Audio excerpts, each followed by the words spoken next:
கர்த்தரும் இரட்சகருமாகிய இயேசு கிறிஸ்துவின் இனிய நாமத்தினால் இம்மானுவேல் விசுவாச ஊழியங்கள் வழங்கும் மாறும் ஒரு வருஷம் என்ற தலைப்பில் இந்த 339ஆம் நிகழ்ச்சியில் உங்களை சந்திப்பது மிகுந்த மகிழ்ச்சி அடைகிறோம். நாம் தினமும் கர்த்தருடைய வேதத்தை தியானித்து அவரிடத்தில் ஜெபிக்கும் பொழுது அவரை கிட்டி சேர முடியும். எனவே நாம் தினமும் அவருடைய வேதத்தை தியானிப்போம், அவரின் ஆசீர்வாதத்தை பெற்றுக்கொள்வோம். இந்த நிகழ்ச்சி உங்கள் நண்பர்களுக்கும் உறவினர்களுக்கும் அறிமுகப்படுத்துங்கள். கர்த்தர் தாமே உங்களை ஆசீர்வதிப்பாராக. ஆமென். அனைவருக்கும் வணக்கம். இந்த வார வசனம் உபாகமம் 7:6. உன் தேவனாகிய கர்த்தர் உன்னை தமக்கு சொந்தமாயிருக்கும்படி தேர்ந்து கொண்டார். Your God has chosen you to be a people for his treasured possession. Deuteronomy 7:6. Thank you.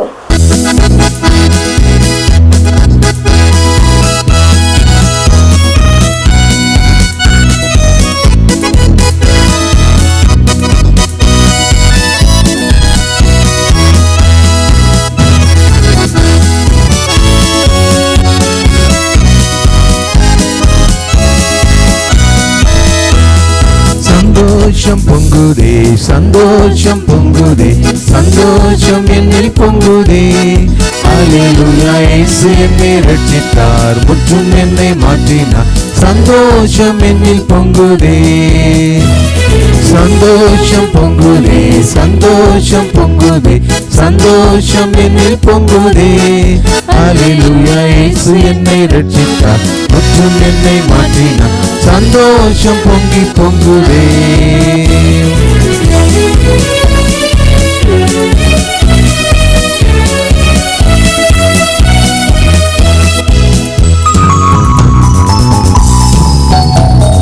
வழி தப்பி நான் திரிந்தேன், பாவ பழி அதை சுமந்தடைந்தேன். வழி தப்பி நான் திரிந்தேன், பாவ பழி அதை சுமந்தடைந்தேன். அவர் அன்பு குரலே அழைத்தது என்னையே, அவர் அன்பு குரலே அழைத்தது என்னையே. அந்த இந்த நாளில் எந்த பாவம் நீங்கிட்டேன், அந்த இந்த நாளில் எந்த பாவம் நீங்கிட்டேன். சந்தோஷம் பொங்குதே, சந்தோஷம் பொங்குதே, சந்தோஷம் என்னில் பொங்குதே.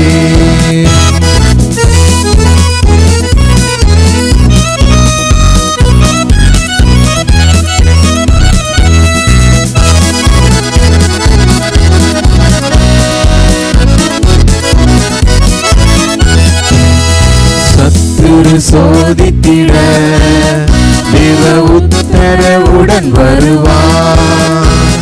சத்துரு சோதித்திட தேவ உத்தரவுடன் வருவார்.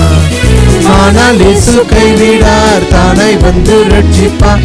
ஆனால் இயேசு கைவிடார், தானாய் வந்து ரட்சிப்பார். இந்த நல்ல இயேசு எங்கள் சொந்தமானாரே, இந்த நல்ல இயேசு எந்தன் சொந்தமானாரே. சந்தோஷம் பொங்குதே, சந்தோஷம் பொங்குதே, சந்தோஷம் என்னில் பொங்குதே.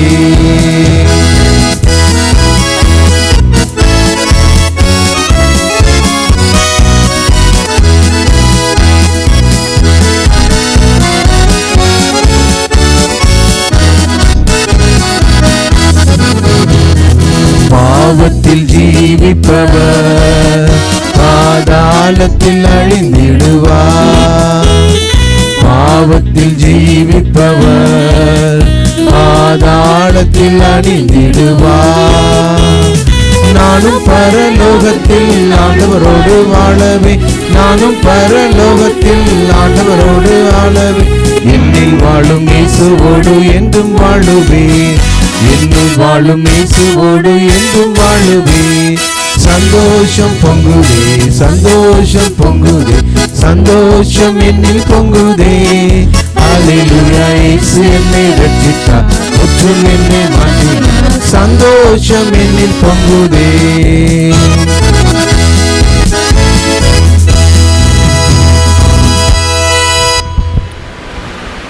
கிறிஸ்துவுக்குள் அருமையானவர்களே, ஆண்டவராகிய இயேசு கிறிஸ்து நாமத்தினாலே உங்களை நான் வாழ்த்துகிறேன்.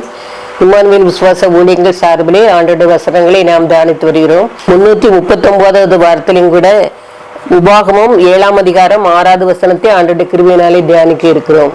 உபாகமம் 7:6. உன் தேவனாகிய கர்த்தர் உன்னை தமக்கு சொந்தமாயிருக்கும்படி தெரிந்து கொண்டார். உன் தேவனாகிய கர்த்தர் உன்னை தமக்கு சொந்தமாயிருக்கும்படி தெரிந்து கொண்டார். இங்கிலாந்து அரசியல் வரலாற்றிலே ஒரு தியாக கதை உண்டு. கதை என்றால் நிஜமான நடந்த ஒரு விஷயத்தை பற்றி எப்போதுமே பெருமையாக சொல்லுவார்கள். இங்கிலாந்திலே வலுவழியாக அந்த ராஜவம்சத்திலே அந்த வரக்கூடிய ஆண்மகன்கள் தான் அதில் அரசராக பதவியேற்பது வழக்கம். ராணி இருப்பாங்க, அரசராக இருப்பாங்க. அப்படி இருக்கும் பொழுது எட்வர்ட்னு சொல்லக்கூடிய ஒரு இளவரசர், அவர் ஒரு ராஜ குலத்திலாவது அல்லது அந்த பிரபுக்களுடைய குலத்திலாவது யாரையுமே கல்யாணம் பண்ண அவர் விரும்பலை. கணவனால் கைவிடப்பட்ட, கணவனால் மறுக்கப்பட்ட ஒரு பெண்ணை, அதாவது விவாகரத்து பெற்ற ஒரு பெண்ணை தான் அவர் கல்யாணம் பண்ணணும்னு சொல்லி நினைச்சாராம். அப்படி இருக்கும் பொழுது அரச வழக்கப்படி அப்படிப்பட்ட ஒரு பெண்ணை அவர் மணந்து கொண்டால் அவர் அரசராக நீடிக்க முடியாது என்பது அந்த இங்கிலாந்து பார்லிமெண்ட்ல உள்ள சட்டம். ஆகையினால அவர்கிட்ட எவ்வளவு சொன்னாங்க, நீங்க அவளை கல்யாணம் பண்ணியாச்சுன்னு சொன்னா நீ அரசரா இருக்க முடியாது. ஆகையினால அவரை புறந்தள்ளிட்டு வேற ஒரு ராஜகுலத்துல உள்ள பெண்ணை கல்யாணம் பண்ணிக்க அப்படின்னு சொன்ன சமயத்தை எனக்கு அரச பதவியே வேண்டாம், எனக்கு அந்த பெண் தான் வேணும்னு சொல்லி தன்னுடைய ராஜ மேன்மையை துறந்து அந்த கைமண்ணை அவர் கல்யாணம் பண்ணி கொண்டாருன்னு சொல்லி சொல்வாரு.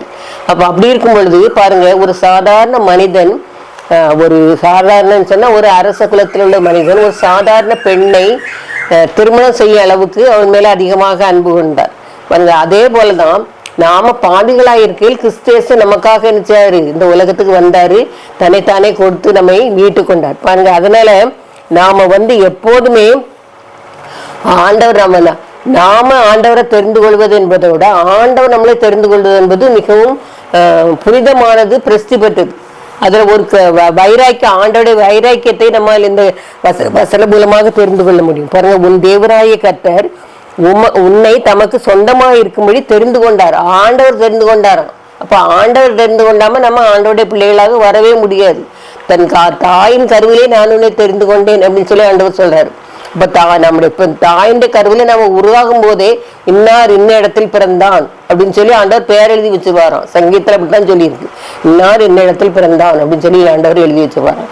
அப்போ நம்ம எந்த இடத்துல பிறக்கணும், எந்த இடத்துல வசிக்கணும், யார் யாரோடலாம் வசிக்கணும் அப்படிங்கிறதெல்லாம் ஆண்டவர் நம்ம கருவில இருக்கும் போதே எழுதி வச்சிருவாராம்.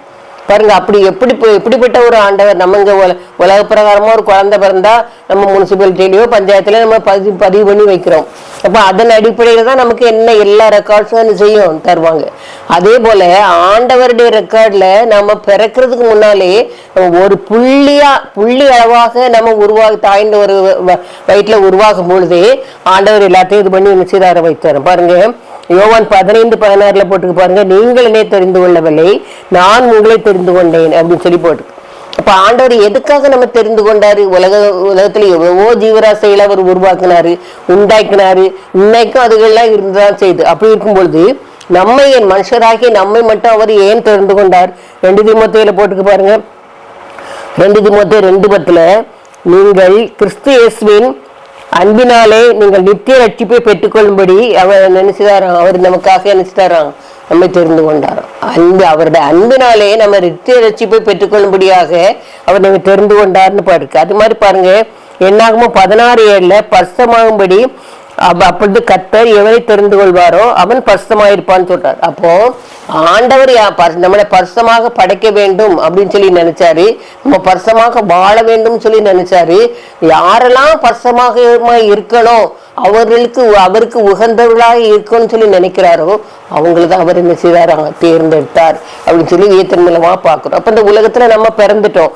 அப்படி இருக்கும் பொழுது நாம எப்படிப்பட்டவர்களா இருக்கணும்? ஆண்டவருடைய எதிர்பார்ப்பை நிறைவேற்றுவர்களாக நம்ம இந்த உலகத்துல வாழணும். அதுதான் ஆண்டவருடைய விருப்பம். பாருங்க, நம்ம நினைக்கலாம், நான் படிக்கல, எனக்கு அறிவு கிடையாது, அதுக்கு எனக்கு எந்த விதமான தகுதியும் கிடையாது, நிறைய விலைனுங்க நம்ம சொல்லலாம். ஆனா அந்த 1 Corinthians 1:22 போட்டு பாருங்க, ஞானிகளை வெட்கப்படுத்தும்படி தேவன் பைத்தியமானவர்களை தெரிந்து கொண்டார்.